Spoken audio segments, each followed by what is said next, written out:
Bonjour à tous, j'espère que vous allez bien. Donc ici Stéphanie Damoussabri, coach professionnel spécialisée en développement personnel et professionnel depuis 16 ans.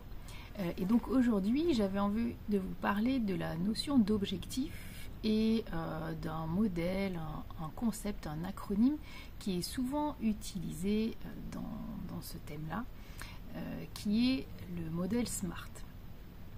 Alors, avant de rentrer dans le détail, je voulais vous rappeler une citation de Sénèque qui disait « Nul vent favorable pour celui qui ne sait où il va ».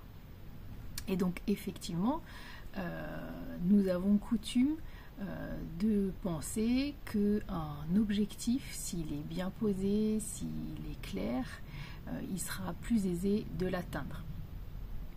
Alors effectivement, c'est le cas dans la majorité des situations, en tout cas dans beaucoup de situations, et c'est la raison pour laquelle j'avais envie de vous parler de ce concept éprouvé qui peut vraiment vous aider à clarifier votre objectif et donc vous aider à l'atteindre. Parce qu'en fait, un objectif, qu'est-ce que c'est ?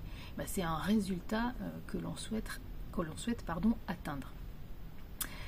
Alors, sans plus tarder, écoutez, je vais vous présenter en fait cet acronyme et donc du coup les différentes caractéristiques que sont les siennes et qui devraient donc vous aider à clarifier votre objectif, votre défi, votre challenge, enfin ce que vous souhaitez atteindre. Alors, premièrement, donc déjà on dit d'un objectif qui doit être SMART. Donc SMART en fait en anglais ça veut dire intelligent, ça veut dire aussi classe et du coup c'est un moyen mémotechnique pour se rappeler de l'acronyme. Donc si on commence par le S, donc S en fait c'est relatif à la spécificité de l'objectif. En effet un objectif il doit être spécifique, c'est-à-dire qu'il doit être clair, qu'il doit être précis, qu'il doit répondre à une situation donnée et on dit aussi souvent que cette spécificité correspond au fait que l'objectif doit dépendre de vous. Parce que si l'objectif ne dépend pas de vous, ça va être plus difficile de l'atteindre. Alors bien sûr, on peut se donner des macro-objectifs, en fait, des sens, des axes, mais il faut vraiment faire attention à ce qui dépend de soi. Par exemple, si vous envisagez d'arriver le premier à une compétition sportive, si vous avez envie d'être le premier de la classe par exemple, ou alors vous passez un entretien d'embauche et vous avez vraiment envie d'avoir ce job et donc de faire mieux que tous les autres, bien sûr c'est quelque chose qui peut donner un guide, mais en même temps, vous ne maîtrisez pas tous les paramètres et surtout, vous ne maîtrisez pas ce que vont faire les autres. Donc, c'est compliqué de dire, moi, je veux absolument être le premier dans tel domaine, sans savoir ce que les autres vont faire, comment ils vont se préparer, qui ils sont, ce qu'ils vont proposer, etc., etc. Et donc dans ces cas-là, moi je conseille toujours de plutôt axer les choses sur comment est-ce que moi je peux faire mon maximum, me donner toutes les chances, tous les moyens possibles pour favoriser mes chances de réussite et d'être pris dans tel ou tel contexte professionnel ou scolaire. Donc voilà, ça c'est vraiment le point le plus important et en coaching, quand on passe du temps à définir l'objectif lors de la première séance, on est vraiment vigilant sur le fait que cet objectif il doit dépendre de la personne.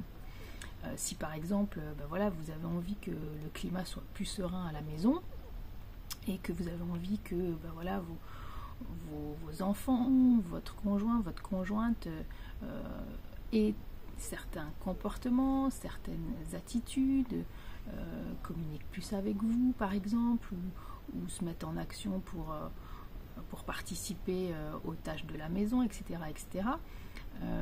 C'est compliqué d'avoir un objectif pour ces personnes-là. Parce que vous ne savez pas comment elles vont réagir, ce qu'elles veulent, etc.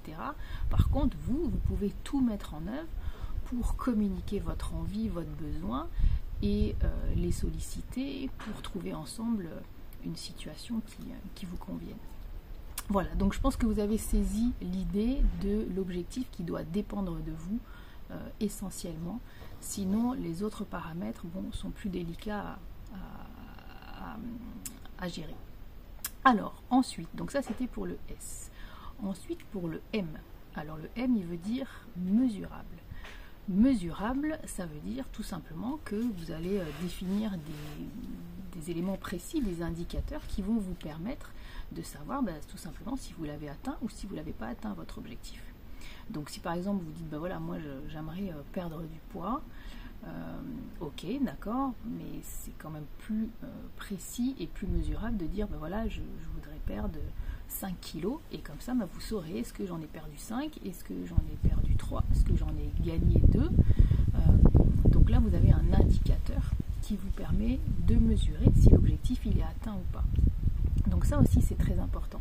Donc parfois, c'est facile, dans ce cas précis, de définir des indicateurs quantitatifs. Parfois, c'est plus compliqué.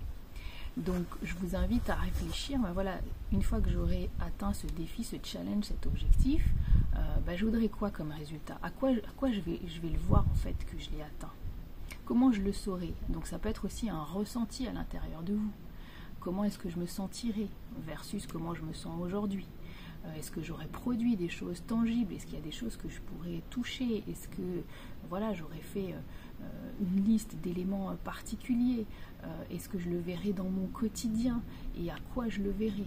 Etc. etc. Donc vraiment, je vous invite à réfléchir à comment est-ce que vous pouvez mesurer votre objectif, ce qui vous permettra de savoir plus aisément si vous l'avez atteint ou pas.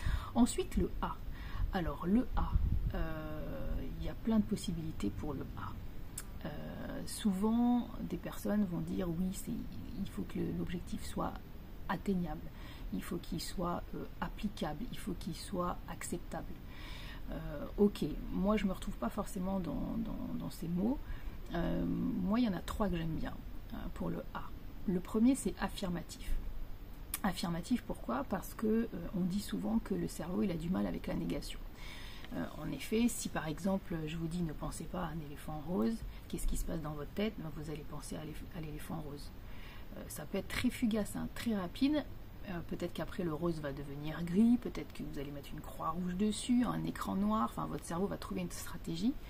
Mais en l'espace d'une fraction de seconde, vous allez quand même penser à la chose. Parce que le concept de la négation, c'est compliqué pour le cerveau. En tout cas, c'est pas immédiat. Donc, forcément, si vous explicitez, si vous formulez votre objectif de manière affirmative, il y a plus de chances qu'il soit plus facilement entendu. Si au contraire vous utilisez une formulation négative, ça peut être plus difficilement percevable. Si par exemple vous dites voilà, moi je voudrais vraiment ne pas être en retard à mes rendez-vous, c'est vraiment un objectif important pour moi. Si vous dites je ne veux pas être en retard, le cerveau il entend en retard. Alors que si vous dites je voudrais être à l'heure, là le message il est clair. Donc voilà, je vous invite à réfléchir à cette notion de formulation. Après, je mets aussi un petit bémol là-dessus, dans la mesure où on sait aussi qu'il y a des personnes qui fonctionnent effectivement par rapport à une direction donnée. On dit que ce sont des personnes qui sont allées vers, donc là on est typiquement dans ce que je suis en train d'expliquer. Et puis, à contrario, il y a aussi des personnes pour qui c'est plus facile de se positionner en évitant de. Voilà, moi je voudrais éviter d'avoir du stress par exemple. C'est plus facile pour elle de se projeter comme ça que de formuler ce qu'elle voudrait être, par exemple sereine. Donc, vous voyez, de toute façon, voilà, il n'y a rien de magique qui fonctionne dans tous les cas, quels que soient les modèles et les concepts. C'est juste pour aider à comprendre, à appréhender les choses. Donc, à vous de voir comment vous positionnez. Mais en tout cas, le côté affirmatif est souvent mis en avant. Donc ça, c'est le premier A, mais on peut aussi le voir comme ambitieux. Moi, j'aime bien dire à mes clients, mais soyez ambitieux. Ambitieux ne veut pas dire irréaliste. Ambitieux veut dire que l'on voit haut. J'aime bien la citation de Mark Twain qui disait ils ne savaient pas que c'était impossible, alors ils l'ont fait. Ok, mais si vous avez envie de quelque chose qui est ambitieux, ne vous en privez pas. Visez-le, donnez-vous les moyens, Donc moi j'aime bien cette idée de ambitieux. On verra après avec le R, comment on peut temporiser ça.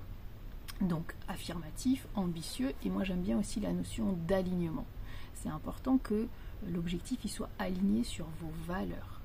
Est-ce que ce à quoi vous aspirez correspond vraiment à toutes les parties de vous et à tous vos besoins? Imaginez, je ne sais pas moi, que vous envisagez par exemple de travailler dans une grande entreprise, voilà, multinationale, parce que vous savez que ça va vous permettre d'être sur des projets de grande envergure, et justement bah, c'est votre ambition. Ok, très bien, mais en même temps quand vous fouillez un peu, alors vous allez me dire c'est peut-être un peu cliché, mais c'est un exemple pour illustrer que vous compreniez bien l'idée. Vous vous rendez compte que l'entreprise elle est peut-être pas irréprochable au niveau écologique par exemple, et d'ailleurs c'est le cas, hein, moi je le vois bien avec les jeunes étudiants que j'accompagne à Centrale Supélec par exemple, qui pour beaucoup sont très sensibles à la notion d'environnement. Et ben, il y a plein d'entreprises voilà, qui pourraient être intéressantes en termes de challenge, de réflexion, d'action, de contribution sur plein de secteurs d'activité, et il se trouve que certaines voilà, en termes d'écologie ne font pas vraiment leur part, et du coup voilà, ça va poser un conflit de valeurs. Donc est-ce que dans ce que vous prévoyez comme objectif, en tout cas les éléments que vous pouvez avoir à votre disposition sont bien alignés avec vos différentes valeurs, et est-ce que ça vous correspond bien? Donc voilà des axes de réflexion que vous pouvez avoir. Ensuite on arrive au R. Alors le R, tout simplement c'est réaliste. Est-ce que votre objectif il est réaliste? Parce que si vous vous donnez un objectif qui ne l'est pas, forcément vous doutez bien que ça va être dur de l'atteindre, et donc vous risquez de vous démotiver, perdre confiance, et c'est le cercle vicieux.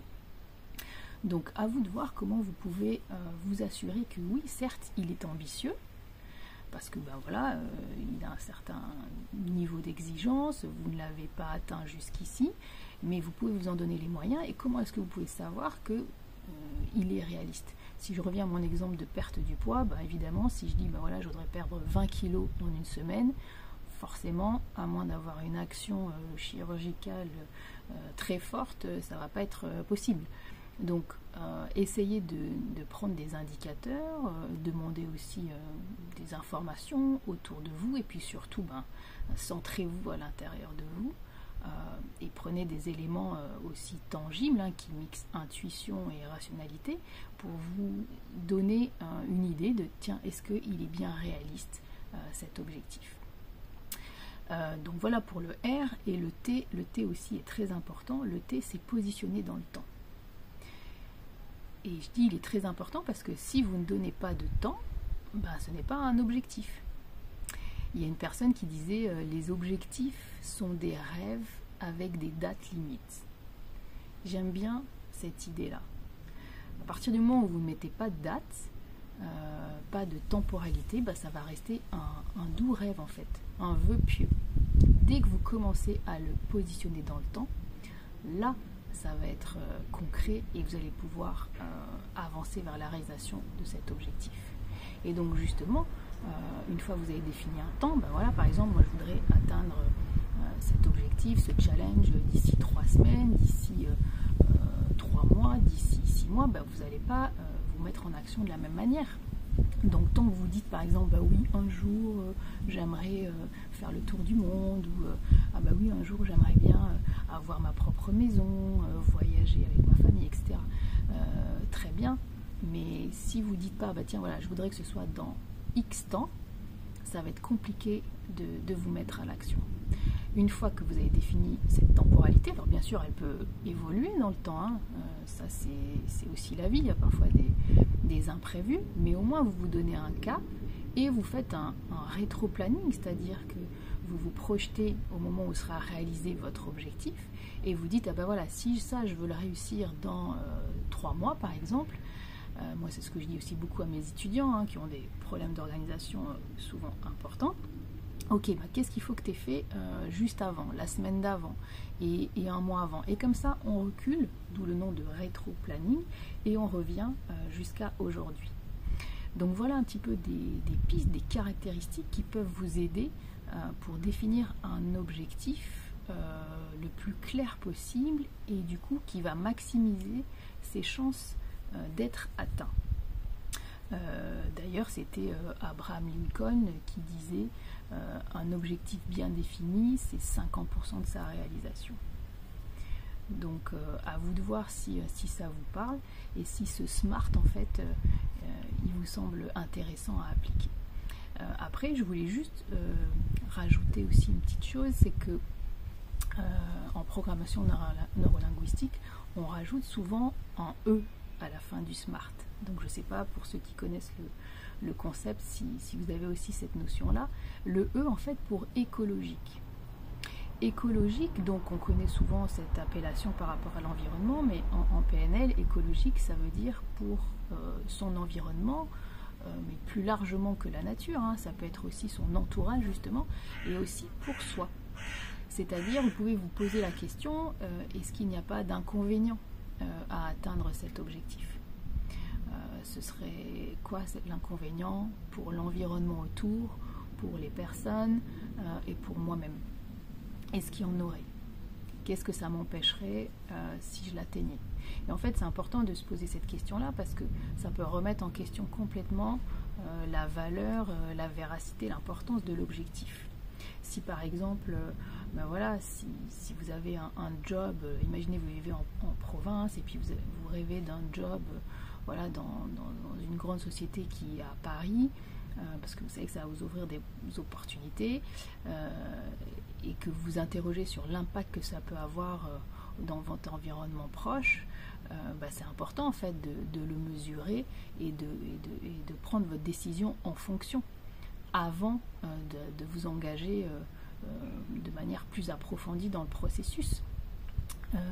Pareil, quand j'accompagne les étudiants aussi, je les fais réfléchir sur l'inconvénient que ça pourrait avoir, qu'ils réussissent ou qu'ils empruntent telle ou telle voie, et qu'ils soient bien conscients de ça et vérifier qu'ils sont prêts à assumer aussi les conséquences. Donc moi je vous invite à prendre connaissance de ce E pour écologique, dans le sens où est-ce que ça respecte bien qui vous êtes, vous, c'est en lien aussi avec l'alignement, hein, les valeurs qui sont importantes pour vous, et que ça respecte aussi votre environnement dans la mesure où vous êtes d'accord et où vous assumez les conséquences. Donc voilà ce que je peux vous dire sur le SMART et sur les caractéristiques qui sont préconisées pour faciliter la réalisation d'un objectif. Et puis je voulais vous dire aussi que cet outil il correspond à beaucoup de situations, et que même si vous pouvez rencontrer, et la vie est faite d'opportunités, hein, parce que c'est pas parce qu'on se donne pas un objectif qu'on va pas vivre des super expériences, mais même si on a une opportunité qui nous arrive, on peut tout à fait se poser ensuite la question et appliquer ce genre de concept. Imaginez par exemple que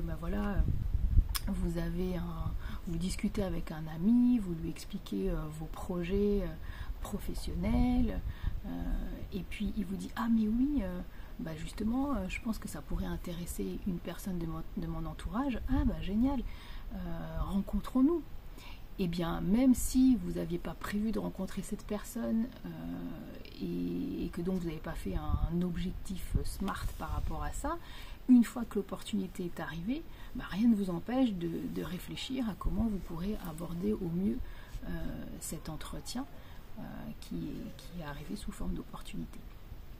Voilà, et bien écoutez, je suis ravie de vous avoir partagé les caractéristiques d'un objectif SMART. J'espère que ça vous sera utile dans votre quotidien pour vraiment cadrer, définir vos propres objectifs, challenges, défis, et que ensuite cela vous facilitera la mise en action.